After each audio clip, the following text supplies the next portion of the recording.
Επιστρέψαμε στο στούντιο. Είμαστε εδώ με την Τίνα Αντωνίου και συζητάμε και το σύνδρομο του ευερέθιστου εντέρου και τον πόσο σημαντικό ρόλο παίζει η διατροφή μας αυτά.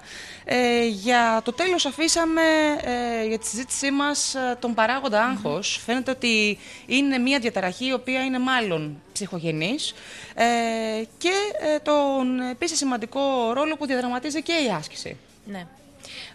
Όπως πολύ σωστά είπε και ο γιατρός, το άγχος αποτελεί τον κύριο παράγοντα εμφάνισης της έξαρσης της συμπτωματολογίας του συνδρόμου του ευερέθιστου εντέρου.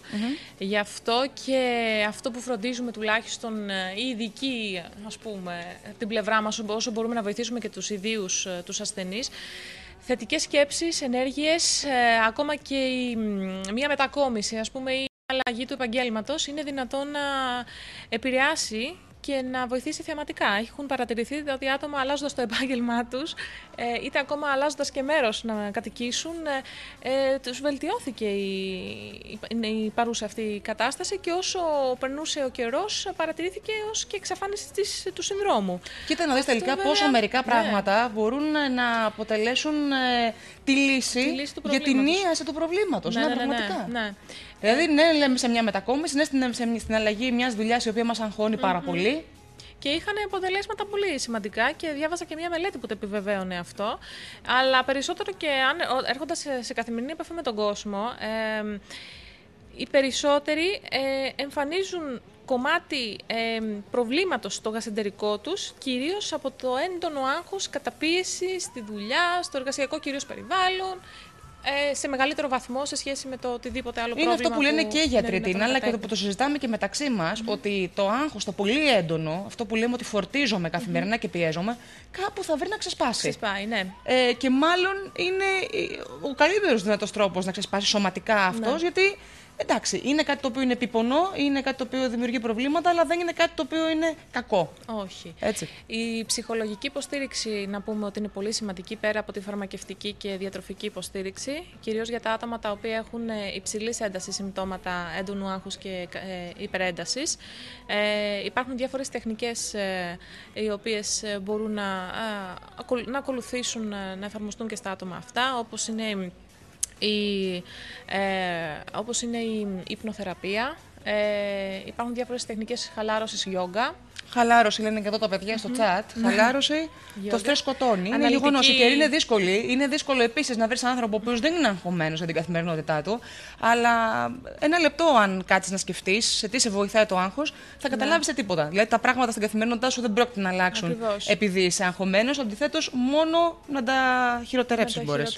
Η αναλυτική ψυχοθεραπεία, η γνωσιακή ψυχοθεραπεία είναι κάποιες μέθοδοι οι οποίοι μπορούν να συνεισφέρουν σε μεγάλο κομμάτι να βοηθήσουν τα άτομα αυτά. Υπάρχουν βέβαια και κάποιες αναφορές σε ό,τι αφορά το κομμάτι της θεραπείας, να το πω πιο απλά. Βέβαια αυτά δεν είναι επιβεβαιωμένα, είναι αμφιλεγόμενα τα στατιστικά τους σε ό,τι αφορά τα αποτελέσματα αυτών.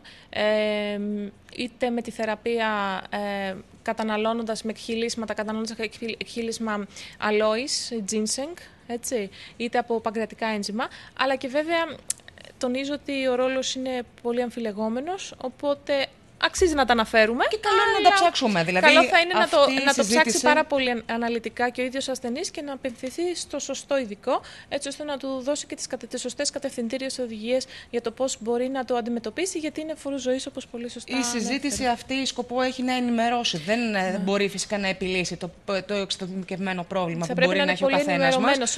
Οπότε ελπίσουμε ότι θα είναι μια αφορμή για να ψαχτεί ο καθένας μας προσωπικά και να ευαισθητοποιηθεί.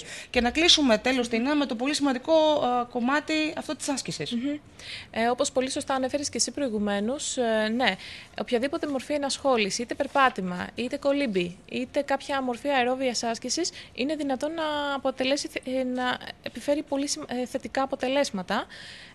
Και μάλιστα άτομα τα οποία δοκίμασαν αυτή την μεθοδολογία είχαν όντως μείωση των συμπτωμάτων τους, γιατί πολύ απλά δεν αγχώνονταν, δεν στρεσάρονταν και φυσικά Έμπαινε και το κομμάτι εκγύμνασης ολόκληρου του σώματος. Φυσικά οι ασκήσεις κοιλιακών εντοπίζονταν με αποτέλεσμα και να χάνουν βάρος, αφενός όσοι είχαν πρόβλημα, αλλά και οι σωστές κινήσεις ό,τι αφορά την ασκησιολογία στην περιοχή της κοιλιάς είχε ως αποτέλεσμα να βοηθήσει ακόμα και την μείωση των συμπτωμάτων τους σε αυτά τα άτομα. Διαβάζω ότι είχε παρατηρηθεί ότι όσοι πάσχοντες ασκούνται δεν χρειάζονται φαρμακευτική αγωγή. Φοβερό αυτό. Ναι.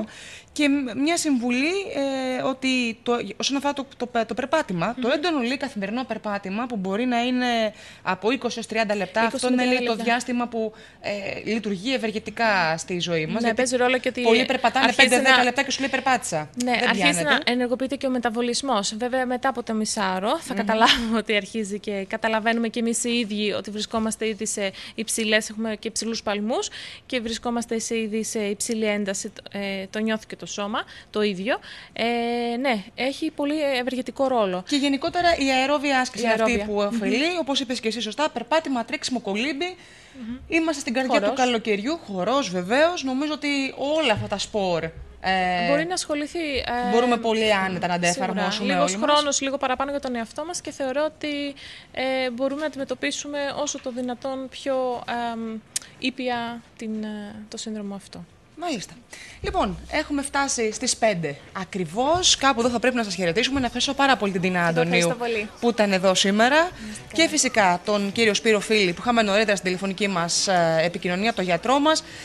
Μιλήσαμε για το σύνδρομο ευερέθησης του εντέρου. Νομίζω ότι όσα ακούστηκαν ήταν πάρα πολύ χρήσιμα. Ελπίζω να βοηθηθήκατε όλοι όσοι το αντιμετωπίζετε. Να ανανεώσω το ραντεβού μου εγώ για αύριο το απόγευμα στις 4 ακριβώς. Να ευχαριστήσω και τον Δημήτρη Δήμα που ήταν στην επιμέλεια ήχου.